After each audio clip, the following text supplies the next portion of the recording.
श्री स्वामी समर्थ. स्वागत आहे तुम्हा सर्वांचं आपल्या कथानंदमध्ये. तर आज आपण हिरण्यगर्भ या ग्रंथातील 21वी कथा ऐकणार आहोत. तर कथेचं नाव आहे नारायण यतीच्या मनातील द्वैत भाव. कुंभकोणम दक्षिणेतील एक प्रसिद्ध आध्यात्मिक स्थान इसवी सन 1800 सुरू होते.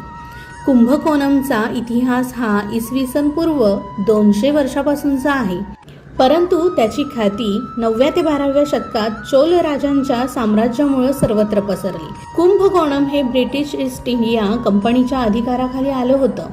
कुंभकोणम हे मंदिराचं शहर म्हणून ओळखलं जायचं, कारण या नावानं शहराच्या परिसरात काही हजार मंदिरं आहेत. प्रत्यक्ष सूर्यनारायणानं पराशिवाची तपश्चर्या या स्थानात केली होती अशी आख्यायिका इथं प्रसिद्ध आहे.